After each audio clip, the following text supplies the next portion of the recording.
നീലശലഭം part 30. അവിടെ കൂടിയ ആളുകളിലെല്ലാം പലതരത്തിലുള്ള സംസാരങ്ങൾ ഉയർന്നു കേട്ടു. നീലിയുടെ കണ്ണുകളെല്ലാം നിറഞ്ഞു തുടങ്ങിയിരുന്നു. നീലി വിഷമിക്കാതെ, സ്നേഹ അവളെ സമാധാനപ്പെടുത്താനായി പറഞ്ഞുവെങ്കിലും നീലി വേദനയോടെ അവളെ ഒന്ന് നോക്കി. ബാമേ, ശരിക്കും ശ്രീകാന്ത് സാറ് വരില്ലേ? പാർവണ ഒരു ടെൻഷനോടെ ബാമയോടായി ചോദിച്ചു. അറിയില്ല, എനിക്കൊന്നും അറിയില്ല. നീലിയെ സമാധാനിപ്പിക്കാൻ വേണ്ടിയാ നേരത്തെ അങ്ങനെയെല്ലാം പറഞ്ഞത്. അവർ രണ്ടുപേരും പരസ്പരം വേദനയോടെ ഒന്ന് നോക്കി. ഈ പെൺകുട്ടി ഒരു ഊമയാണ്. കല്യാണത്തിന് വരാതിരിക്കുക എന്നൊക്കെ പറഞ്ഞ ഈ കുട്ടിയുടെ അവസ്ഥ എന്തായിരിക്കും? പലയിടത്തും പല സംസാരങ്ങളും ഉയർന്നു കേട്ടു. പക്ഷേ നീലി മാത്രം പിടയുന്ന ഹൃദയത്തെ നിയന്ത്രിക്കാൻ ശ്രമിക്കുകയായിരുന്നു. അവളുടെ കണ്ണുകളെല്ലാം നിറഞ്ഞു വരുന്നുണ്ട്. വേദനയോടെ ഇരിക്കുന്ന മുത്തശ്ശനെ കണ്ടതും അവൾ വേദനയോടെ മുത്തശ്ശനെ നോക്കി. അവൻ ഇതുവരെ വന്നില്ല. നിങ്ങളെല്ലാം അവന്റെ മേലിൽ ഇട്ട് നൽകിയ വിവാഹമല്ലേ ഇത്? അവൻ കല്യാണത്തിന് വരണമെങ്കിൽ എപ്പോഴോ ആവാം. ഇപ്പൊ വരുന്നുണ്ടോ? ഇല്ല. അമ്മായി അല്പം പുച്ഛത്തോടെ പറഞ്ഞു. അവനെ ഇനി കാത്തു നിന്നിട്ട് കാര്യമില്ല. രണ്ടാമത്തെ അമ്മായും പുച്ഛത്തോടെ പറഞ്ഞു. അവൻ വരുന്നില്ലെന്ന് വിചാരിച്ച് ഇവരുടെ കല്യാണം നടക്കണ്ടേ? ഹരി, നീ സ്നേഹമോളുടെ കഴുത്ത് താലി കെട്ടുമോനെ. ശ്രീകാന്തിന്റെ ചെറിയമ്മയായിരുന്നു അത് പറഞ്ഞത്. എങ്കിൽ ഇവരുടെ കല്യാണം നടക്കട്ടെ അല്ലേ? തിരുമേനി അത് പറഞ്ഞതും നീലിയുടെ മുത്തശ്ശൻ വേദനയോടെ ഒന്ന് മൂളിക്കൊണ്ട് നീലിയുടെ അടുത്തേക്ക് വന്നതും നീലി ഇരുന്നിടത്തു നിന്നും എണീറ്റു. വേദനയോടെ മുത്തശ്ശനെ ഒന്ന് നോക്കി. എൻ്റെ കുട്ടി കരയാതെ മോളെ, ആ മുത്തശ്ശൻ സങ്കടത്തോടെ പറഞ്ഞു. അവൾ നിറമീയോടെ ഒന്ന് നോക്കി. ഹരി വേദനയോടെ അവരെ ഒന്ന് നോക്കി. അവന്റെ കയ്യിൽ നൽകിയ താലി അവൻ സ്നേഹയുടെ കഴുത്തിലേക്ക് കൊണ്ടുപോയതും നിൽക്ക്! ശബ്ദം കേട്ട് എല്ലാവരും നോക്കുമ്പോൾ ശ്രീകാന്ത് ആയിരുന്നു അത്. അവനെ കണ്ട് എല്ലാവരും ഞെട്ടിക്കൊണ്ട് നോക്കി. കാരണം അവന്റെ നെറ്റിയിൽ ഒരു മുറിവുണ്ട്. അത് ബാൻഡേജ് ഒട്ടിച്ചിരിക്കുന്നു. ഇടതേ കയ്യിൽ ഒരു കെട്ടുണ്ടായിരുന്നു. എന്താ ശ്രീകാന്ത് ഉണ്ടായത്? ശ്രീകാന്തിന്റെ അച്ഛൻ അമ്പരപ്പോടെ ചോദിച്ചു. എന്താ മോനെ ഇതൊക്കെ? എന്ത് പറ്റി? അവർ അവന്റെ അടുത്തേക്ക് ഓടി ഇറങ്ങി വന്നു. സങ്കടത്തോടെ മുഖത്ത് തൊട്ട് നോക്കിക്കൊണ്ട് പറഞ്ഞു. ശ്രീ ഒന്നും മിണ്ടാതെ നിറമിയോടെ നിൽക്കുന്ന നീലിയെ തന്നെ നോക്കുകയായിരുന്നു. നീലി ഒരു ഞെട്ടലോടെ അവനെ നോക്കി നിന്നു. ഇങ്ങനെ സംസാരിച്ചു നിൽക്കാതെ ശ്രീകാന്ത്, നീ പെട്ടെന്ന് താലി കെട്ടാൻ നോക്ക്. മുഹൂർത്തം തീരുന്നതിന് മുമ്പ് സ്റ്റേജിൽ കയറ്. അവന്റെ പുറകെ വന്ന കുട്ടനും സഞ്ജുവും അത് പറഞ്ഞതും അവൻ പെട്ടെന്ന് തന്നെ ഓടി സ്റ്റേജിൽ കയറി. നീലിയുടെ മുത്തശ്ശൻ വേദനയോടെ ഒന്ന് അവനെ നോക്കി. നീലിയുടെ കൈ അവന്റെ കയ്യിൽ വെച്ച് കൊടുത്തു. അത് കണ്ട് ശ്രീകാന്ത് അദ്ദേഹത്തെ ഒന്ന് നോക്കി. നീലി അപ്പോഴും അവനെ തന്നെ നോക്കുകയായിരുന്നു.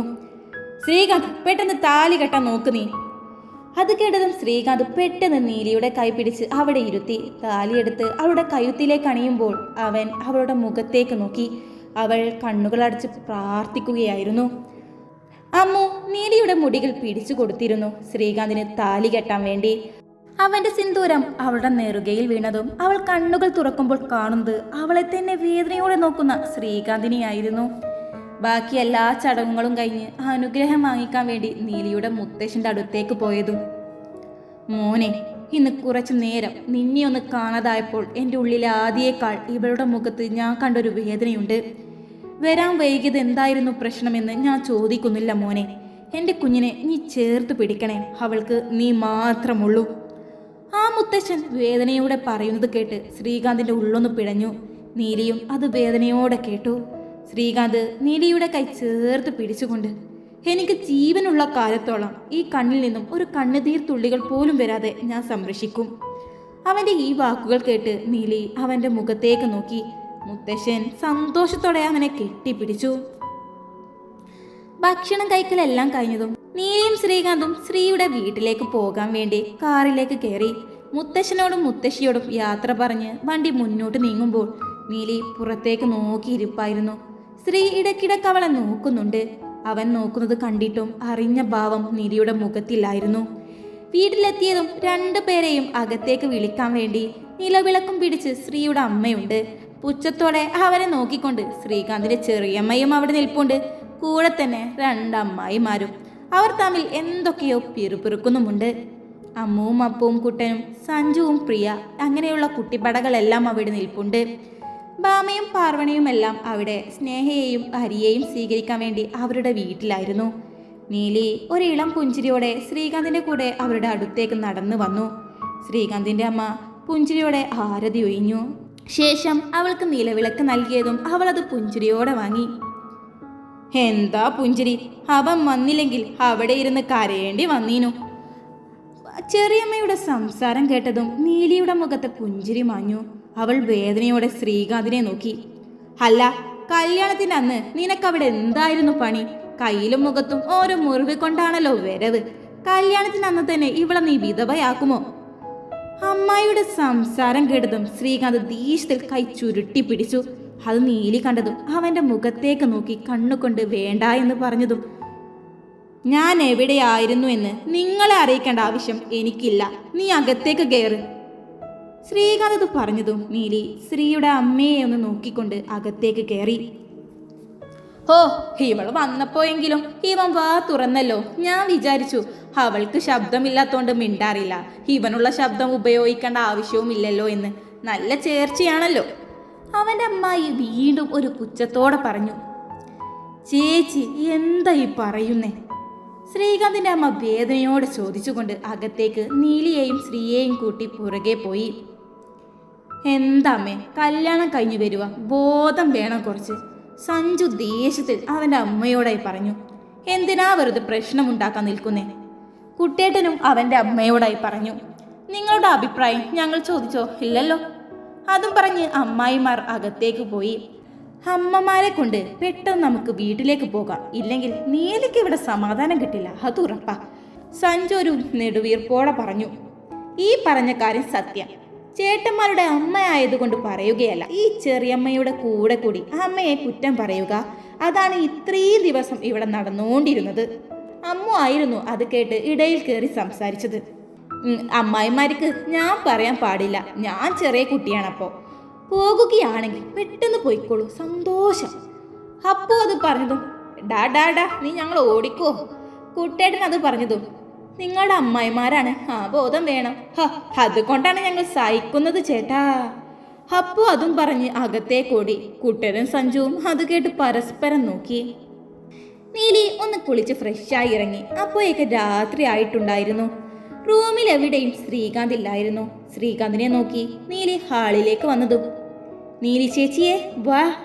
നീലിയെ കണ്ട ഉടനെ അമ്മു പെട്ടെന്ന് അവളെ വിളിച്ചുകൊണ്ട് മുകളിലേക്ക് പോകാൻ നിന്നതും, നീതെവിടേക്കാ ഇവളെ കൊണ്ട്? ചെറിയമ്മയുടെ സംസാരം കേട്ടതും അമ്മുവും നീലിയും തിരിഞ്ഞു നോക്കി. എന്റെ റൂമിലേക്ക്. ഇവൾ ഈ വീട് കാണാത്തതൊന്നുമല്ലല്ലോ, നീ വാ, അടുക്കളയിൽ പണിയുണ്ട്. അല്ലാതെ പുതുപെണ്ണായി നിന്നാൽ ഒന്നും കഴിക്കാനൊന്നും കിട്ടില്ല. ചെറിയമ്മ പുച്ഛത്തോടെ പറഞ്ഞു. നീലി ഒന്ന് അവർക്ക് പുഞ്ചിരിച്ചു കൊടുത്ത് അവർ അത് പുച്ഛിച്ചു വിട്ടു. അടുക്കളയിലേക്ക് വാ. ചെറിയമ്മ അത് പറഞ്ഞതും, അവളിപ്പോ എവിടേക്കും വരുന്നില്ല. ശ്രീകാന്തായിരുന്നു അതിന് മറുപടി കൊടുത്തത്. ശ്രീയുടെ സംസാരം കേട്ടതും അവനെ ഒന്ന് ദേഷ്യത്തിൽ നോക്കിക്കൊണ്ട് അവർ പോയി. നീലി അവനെ തന്നെ നോക്കുകയായിരുന്നു. അപ്പോഴേക്ക് അവിടേക്ക് ശ്രീയുടെ അമ്മ വന്നു. ആ മക്കളെ വാ, ഫുഡ് കഴിക്ക്.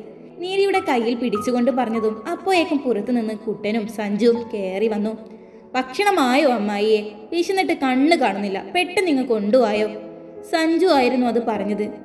നിങ്ങൾ കൈ കഴുകി മേശയിലേക്കിരിക്ക്, ഞാൻ കൊണ്ടുവരാം, മോളും ഇരിക്കട്ടോ.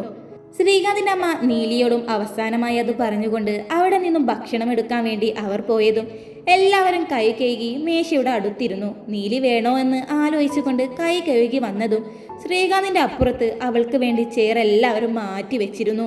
അവൾ അവിടെ ഇരുന്നു. ശ്രീകാന്ത് ഒന്നും മിണ്ടാതെ ഗൗരവത്തിൽ ഇരിപ്പുണ്ട്. അവനെ ഒന്ന് നോക്കി ഒന്നും മിണ്ടാതെ നീലി പാത്രത്തിലേക്ക് നോക്കിയിരുന്നു. ഓയ്, എന്താണ് നീലി, മുഖത്തൊരു സന്തോഷമില്ലല്ലോ? സഞ്ജുവിന്റെ സംസാരം കേട്ടതും അവൾ ഒന്നുമില്ലെന്ന് തലയാട്ടി കാണിച്ചു. എന്റെ ശ്രീയേട്ടാ, നിങ്ങൾ ഇന്ന് കല്യാണത്തിന് വരാതെ നിന്നപ്പോ എല്ലാവരും ഒന്ന് പേടിച്ചു. കല്യാണം മുടങ്ങിയെന്ന് തന്നെ വിചാരിച്ചു. ശ്രീക്കത് കേട്ടിട്ട് വലിയ കുലുക്കമൊന്നുമില്ല, അതേ ഗൗരവത്തിൽ തന്നെയായിരുന്നു ഇരിപ്പ്. കുട്ടനും സഞ്ജുവും നീലിയെയും ശ്രീകാന്തിനെയും ശ്രദ്ധിച്ചു. അപ്പോഴാണ് അങ്ങോട്ട് ഭക്ഷണം കൊണ്ട് അമ്മായിമാരും ശ്രീയുടെ അമ്മയും ചെറിയമ്മയും എല്ലാവരും വരുന്നേ. അവർ മേശമേൽ ഭക്ഷണം വെച്ചു. അല്ല, എന്തായത്? നീ ഇപ്പൊ ഇവിടുത്തെ അതിഥിയോ കുട്ടിയോ ഒന്നുമല്ല, ഇവിടത്തെ മരുമോളാണ്. നീ ആദ്യം തന്നെ ഭക്ഷണം കഴിക്കാൻ വേണ്ടിയിരുന്നോ? വലിയ അമ്മായി ദേഷ്യത്തിൽ നീലിയെ നോക്കിക്കൊണ്ട് ചോദിച്ചു. ഓഹോ, കല്യാണം കഴിഞ്ഞ് വീട്ടിലേക്ക് കയറിയിട്ട് അടുക്കളയിലേക്ക് നിന്നെ കണ്ടില്ലല്ലോ. ഇങ്ങനെയുള്ള മര്യാദയൊന്നും നിനക്കറിയില്ല. രണ്ടാമത്തെ അമ്മായിയും ഒരു പുച്ഛത്തോടെ ചോദിച്ചു. എന്ത് മര്യാദയോ? അതെന്താണെന്ന് അവൾക്കറിയോ അതിന്? പുച്ഛം കലർന്നുള്ള ചെറിയമ്മയുടെ സംസാരവുമായതും.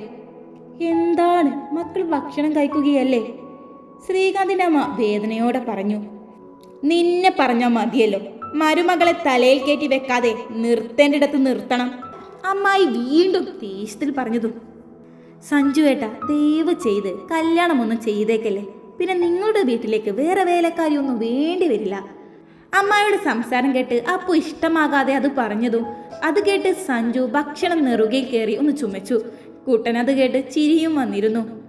നിന്നോട് ഞാൻ പറഞ്ഞിട്ടുണ്ട്, വലിയ ആളുകൾ സംസാരിക്കുമ്പോൾ സംസാരിക്കാൻ നിൽക്കരുത് എന്ന്.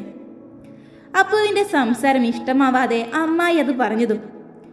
അങ്ങനെ വലിയവർ ഒന്നും പറയാതെ ഇത്രയും വഷളാക്കിയ സ്ഥിതിക്ക് ചെറിയവരുടെ വാ തുറന്ന് അത്രയെങ്കിലും ഒന്ന് പറയട്ടെ. കുട്ടേട്ടനായിരുന്നു അതിന് മറുപടി കൊടുത്തത്. കുട്ടാ, നിന്നോട് ഞാൻ പറഞ്ഞിട്ടുണ്ട്. അമ്മായി അത് ദേഷ്യത്തിൽ പറഞ്ഞതും. കേറി വന്ന പെണ്ണിനെ അതറിയില്ലെങ്കിൽ പറഞ്ഞു കൊടുക്കണം, അത്രേ ഉള്ളൂ. ഇത്രയൊക്കെ പറഞ്ഞിട്ടും തലയും താഴ്ത്തിയിരിക്കുന്നുണ്ടല്ലോ ഒരുത്തി. വീണ്ടും ചെറിയമ്മ അത് പറഞ്ഞതും ശ്രീകാന്ത് ദേഷ്യത്തിലൊരു നോട്ടം. തുടരും. ഇഷ്ടമായാൽ സപ്പോർട്ട് ചെയ്യാൻ മറക്കല്ലേ.